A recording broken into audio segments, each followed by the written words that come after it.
Hello friends, welcome back to my channel. ఇవాళ నేను దలియా దోశలకి పప్పు అయితే వేసేసుకుంటున్నానండి. రాత్రి నూక నానబెట్టేశాను, గోధుమ నూక.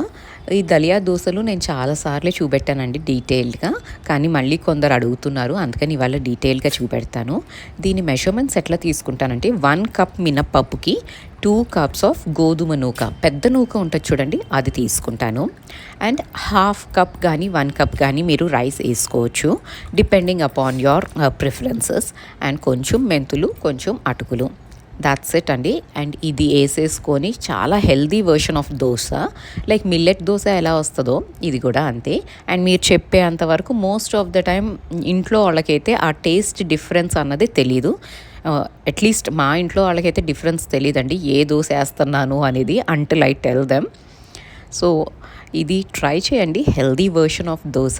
కాకపోతే దీంట్లో ఉన్న ఒకే ఒక ప్రాబ్లం ఏంటంటే ఇది కొంచెం ఎక్కువ మామూలు మనం నార్మల్ దోశ పిండి వేసేసుకున్నట్టు వేసేసుకున్నాము అంటే, ఎస్పెషలీ ఎండాకాలం బాగా ఫర్మెంట్ అయిపోతుందండి, చాలా తొందరగా పుల్లగా అయిపోతుంది పిండి. అండ్ ఫర్మెంటేషన్కి కూడా మామూలు మన దోశపిండి 6 hours 7 అట్లా పెడతాం కదా, 5-6 hours పెడతాం బయట. కానీ ఇది 3 hours 2 hoursకి ఒక్కొక్కసారి చెక్ చేసుకోండి. పిండి రైజ్ అయింది అంటే మాత్రం ఫ్రిడ్జ్లో పెట్టేసుకోవాల్సిందే, లేకపోతే పులిసిపోయే ఛాన్సెస్ అయితే ఉంటాయండి. సో దలియా దోశలో ఉన్న ఒకే ఒక డ్రాబ్యాక్ ఏంటి అంటే తొందరగా ఫర్మెంట్ అయిపోతుంది. సో వింటర్స్లో చాలా బాగుంటుంది, సమ్మర్స్లో మాత్రం కొంచెం చూసుకొని వెంటనే లోపల పెట్టేసుకుంటే డన్ అండి. అండ్ మొన్న మన వ్యూవర్ ఒకళ్ళు కామెంట్ చేశారండి, సేయింగ్ నాకు మార్నింగ్ లేవటం చాలా ఇష్టం Gayatri, I want to get up early in the morning, but నా హెల్త్ పర్మిట్ చెయ్యదు, how do I get this habit అనేసి. First thing, take care of your health అండి. Health is very important. And morning లేవటం ఏదో achievement కాదండి. So just get out of this mindset. పొద్దున లేచి పని చేసే వాళ్ళే చాలా ఎఫిషియెంట్లీ పని చేస్తారు అట్లా ఏమీ లేదండి. ఎవరికి ఎప్పుడు కన్వీనియంట్ ఉంటే అప్పుడు పని చేసుకుంటూ ఉంటాము. అండ్ ఆల్సో మన health is an important factor, మన circumstances are important factors here. ఒకవేళ మీ ఇంట్లో లేట్ నైట్కి వస్తున్నారు హస్బెండ్, ఆ టైంలో వస్తున్నారు 10కి 10:30కి వస్తారు, ఆ టైంలో మీరు లేచి వాళ్ళకి ఫుడ్ పెట్టి ఇవి చేసి అవి చేసి మీరు పడుకునేసరికి 12 అవుతుంది, సరేనా? 12కి పడుకొని మళ్ళీ 4కి లేవాలంటే ఎలా లేస్తారు చెప్పండి? మనుషులమే కదా, we need sleep.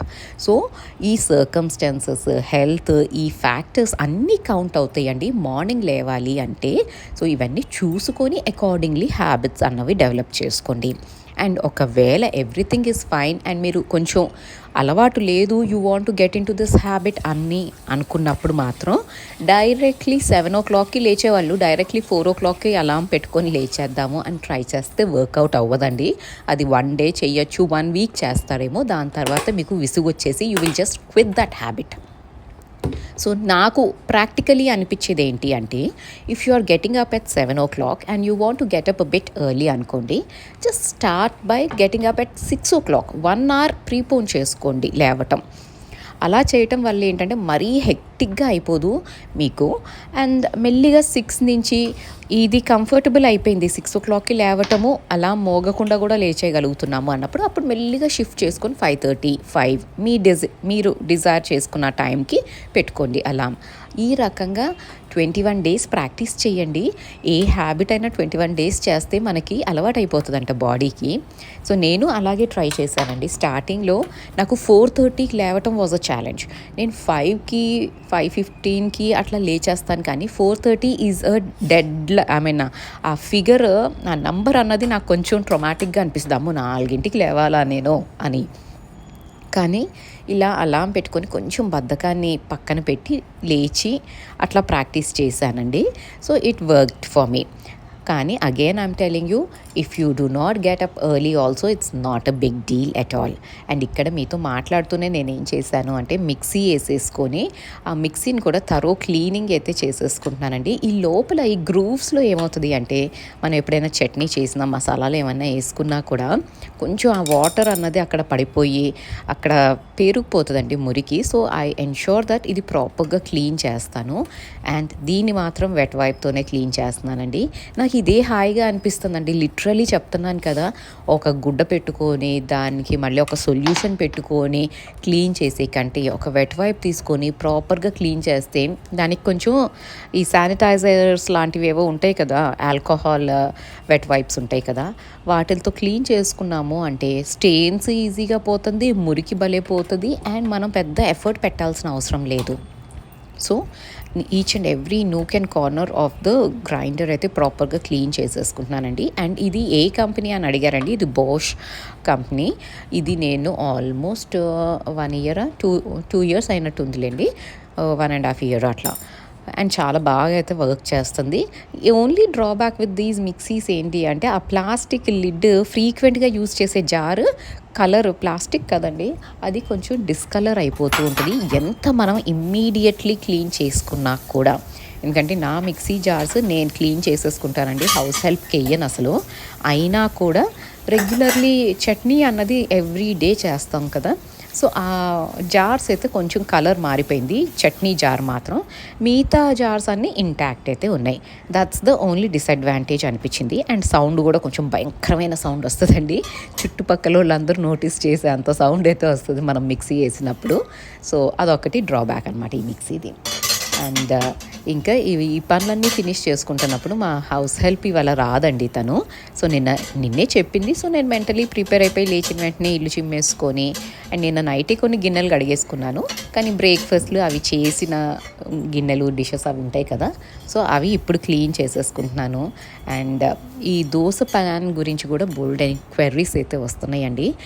How do you manage cast iron dosa pan, ఎలా అంటుకోదా దోశ అనేసి. ఇది మామూలు అన్ని సీజన్స్లో చాలా బాగుంటుందండి క్యాస్ట్ ఐరన్. మీకు అసలు ఏ రకమైన ప్రాబ్లము ఇవ్వదు. గ్రీజీనెస్ అంటే ఎప్పటికప్పుడు మనం గ్రీజ్ చేసుకుంటూ ఉండాలి, కడుక్కొని మళ్ళీ కొంచెం ఆయిల్ అప్లై చేసుకొని పక్కన పెట్టుకుంటే అసలు మీకు ప్రాబ్లమే ఇవ్వదు. బట్ ఎస్, సమ్మర్స్లో మాత్రం క్యాస్ట్ ఐరన్ పెనం కొంచెం ఇబ్బంది అయితే పెడుతుందండి, ఎందుకంటే హీట్ ఎక్కువ అయిపోతూ ఉంటుంది. సో మనం ఎంత నీళ్లు కొట్టి ఎంత చేసినా ఒక్కొక్కసారి అయితే కొంచెం ట్రబుల్ చేస్తుంది. మామూలుగా నాన్ స్టిక్ ప్యాన్స్ కూడా సమ్మర్లో కొంచెం ఇబ్బంది అయితే పెడతాయి కదండి, తొందరగా వేడి సెగ తగులుతుందో ఏంటో మరి దానికి. సో క్యాస్ట్ ఐరన్ కూడా అదే, ఒక్కొక్కసారి చాలా టార్చర్ చేస్తుందండి. బట్ రిమైనింగ్ అన్ని సీజన్స్లో మాత్రం అంత ప్రాబ్లం అయితే ఉండదు. మనం మర్చిపోయి ఎప్పుడైనా సెగ పెంచేసి హైలో దోశలు వేసేసాము అంటే 1-2 దోశలు బాగానే వస్తాయి, దాని తర్వాత పెనం మాడిపోయినాక మాత్రం ఇంకా మీరు ఏం చేసినా ఆ రోజు మిమ్మల్ని ఇబ్బంది పెట్టడం అయితే ఖాయం. సో కొంచెం కేర్ఫుల్గా అయితే యూస్ చేయాలి క్యాస్ట్ ఐరన్ దోశ పెనం. But it's good for your health అన్నారు కాబట్టి నేనైతే నాకు ఇప్పుడు అలవాటు అయిపోయిందండి. నేను ఇంట్లో అసలు నాన్ స్టిక్, అంతకుముందు ఒక నాన్ స్టిక్ పెనం పెట్టుకొని దీంతో వేసుకుంటూ ఉండేదాన్ని, రాని రోజు దాని దగ్గరికి వెళ్ళిపోయేదాన్ని. బట్ నౌ అసలు ఇంట్లో నాన్ స్టిక్ ఏమీ లేదండి. So I'm using cast iron పెనం only and it's working well అండి. మనకి మేనేజ్ చేయటం వస్తే చాలా బాగుంటుంది. అండ్ సీజనింగ్ అన్నది మాత్రం మస్ట్ అండ్ షుడ్ అండి. క్యాస్ట్ ఐరన్ దేనికైనా మీరు ఇన్వెస్ట్ చేసేటప్పుడు క్యాస్ట్ ఐరన్ ప్రోడక్ట్స్లో ఒకటి ఏంటంటే కాస్ట్ కొంచెం ఎక్కువ ఉంటుందండి, అదొకటి చూసుకొని కొనుక్కోవాల్సిందే. మనం ర్యాండమ్గా అన్నీ ఒకేసారి మార్చేస్తాను అంటే it might not really work for you. ఎందుకంటే మీకు ఆ పేషెన్స్ ఉండాలి క్యాస్ట్ ఐరన్ దాన్ని మెయింటైన్ చేసేది. So by one thing, first ఒక కుకింగ్ డిష్ ఏదో ఒకటి కొనుక్కోండి, see if you can manage it, then go for the మిగతావన్నీ ఒకసారి మార్చుకోవచ్చు. కానీ అన్నీ ఒకేసారి క్యాస్ట్ ఐరన్ తీసేసుకున్నారు అంటే మాత్రం మీకు కొన్ని రోజులకి విసుగు వచ్చేయచ్చు, ఎందుకంటే కొంచెం పని అయితే ఉంటుందండి. నాది బాండీ కూడా క్యాస్ట్ ఐరన్దే, అది కూడా అంతే అండి. హౌస్ హెల్ప్ క్లీన్ చేసి వెళ్ళినాక నేను మళ్ళీ వాళ్ళు ఏంటంటే గిన్నెలు అన్నిట్లో పెట్టేస్తారు కదా, సో అట్లా పెట్టినప్పుడు మాయిశ్చర్ ఉంటే రస్ట్ లాగా పట్టేస్తుంది కదా, సో అది వెంటనే తీసేసుకొని మళ్ళీ ఒక్కసారి నేను రిన్స్ చేసుకొని వైప్ చేసుకొని కొంచెం ఆయిల్ అప్లై చేసి పక్కన పెట్టుకుంటాను. సో ఈ పనులైతే మస్ట్ అండ్ షుడ్గా ఉంటాయండి. క్యాస్ట్ ఐరన్ ఇదర్ దోశ పెనం కానీ సాస్ ప్యాన్ కానీ ఏదైనా ఇట్లాంటివి అయితే ఉంటాయి. కానీ ఇప్పుడు pre coated cast iron pans వస్తున్నాయి. దే ఆర్ కొంచెం హై ఎండ్ ఉన్నాయండి, కొంచెం ఎక్స్పెన్సివ్ ఉన్నాయి, కొంచెం చాలా ఎక్స్పెన్సివ్ ఉన్నాయండి. బికాజ్ ఒక బాండీ నార్మల్ క్యాస్ట్ ఐరన్ బాండీ మనం 2000కు ఎంతకో కొంటే ఇండస్ వ్యాలీది, వీళ్ళది ఈ pre coated cast iron almost like 7,000 to 8,000 పడుతుందండి ఒక ప్యాన్. సో అది నాకు కొంచెం ఎకనామికల్ అనిపించలేదు. ఇవన్నీ ఈ క్వెర్రీస్ చాలా వస్తున్నాయండి క్యాస్ట్ ఐరన్ ప్యాన్ గురించి. సో ఇవాళ డీటెయిల్డ్గా అయితే ఎక్స్ప్లెయిన్ చేద్దాము అనేసి, అండ్ నేను ఇక్కడ నా క్లీనింగ్ ప్రాసెస్లు ఇవన్నీ చేసుకుంటూ డిషెస్ ఇవన్నీ కడిగేస్తూ ఉన్నానండి. అండ్ ఇక్కడ క్లీనింగ్ అంతా అయిపోయిందండి. అండ్ ఇంకా కుకింగ్ ప్రాసెస్ కూడా స్టార్ట్ చేసేసాను. లంచ్కి ఇవాళ ఇంకేం చేసి ఓపిక అయితే లేదండి. ఇంట్లో పని అంతా చేసుకున్నాక నాకు నిజంగానే టైర్డ్ అనిపించింది. సో ముద్దపప్పు ఆవకాయ అయితే తినేద్దాము అనేసి పప్పు పెట్టుకుంటున్నాను. మా ఇంట్లో ముద్దపప్పు ఆవకాయ అంటే అది ఏదో స్పెషల్ ఒకేషన్కి తిన్నట్టు చాలా ఎంజాయ్ చేస్తూ తింటుందండి శ్లోక. పక్కన కొంచెం ఊరమిరపకాయలు కానీ వడియాలు కానీ ఇస్తే చాలు. సో ఇంకా నాకు వండే ఓపిక లేనప్పుడు అది చేసేసాను. అండ్ నెట్ఫ్లిక్స్లో ఈ మూవీ ఒకటి వచ్చిందండి. పేరేంటో నాకు అర్థం కాలేదు కానీ తమిళ్ నేమ్ టీటీటీ అని మాత్రం ఉంటుందండి. సో ఈ మూవీ పెట్టుకొని చూశాను. చాలా డిఫరెంట్గా ఉందండి ఈ movie. Something very different and very unique concept అనమాట. నాకైతే చాలా నచ్చిందండి. ద వే ఊర్లో ఎమోషన్స్ అవన్నీ చూపెట్టారో, సటిల్ ఎమోషన్స్ అన్నది చాలా బాగా క్యాప్చర్ చేశారండి ఈ మూవీలో. నాకు ఇది నచ్చింది. కొంచెం రిఫ్రెషింగ్గా చాలా యునీక్గా ఉంది. రెగ్యులర్ మూవీస్తో కంపేర్ చేస్తే ఎంత డిఫరెంట్గా ఉందంటే ఇది. So I felt nice. And ఆ మూవీ చూస్తూనే డే అంతా స్పెండ్ చేసేసానండి. ఇంకా ఈవినింగ్ ఫ్రెషన్ అప్ అయిపోయి డిన్నర్ ప్రిపరేషన్స్. ఇవాళ అందరికీ దోశలే. సో శ్లోకాకి అయితే కొంచెం క్రిస్పీ దోశ అన్నట్టు పల్చగా వేసాను. కానీ ఫస్ట్ దోశ పల్చగా వేస్తే కొంచెం అతుక్కుంటుందండి.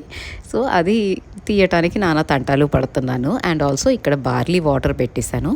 సమ్మర్స్లో మాత్రం మస్ట్ అండ్ షుడ్గా barley water daily at least 1 glass ఇంట్లో అందరం తాగటానికి అయితే ట్రై చేస్తూ ఉంటామండి. అది ఏంటంటే బాడీ టెంపరేచర్స్ కొంచెం తగ్గిస్తుంది అండ్ బాగా వేడి చేస్తుంది కదండి.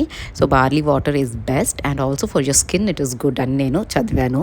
So if you want to have glowing skin also you can try this barley water. And ఈ వ్లాగ్ ఇక్కడ వరకు చూస్తున్నారు అంటే మీకు ఏదో ఒక ఆస్పెక్ట్ ఈ వ్లాగ్లో నచ్చితే మాత్రం ప్లీజ్ అండి లైక్ చేయటం మర్చిపోవద్దు. అండ్ కొత్త వాళ్ళు అయితే if you like the content subscribe to the channel. Thank you so much for watching this video till the end. You all have a great day. Thank you.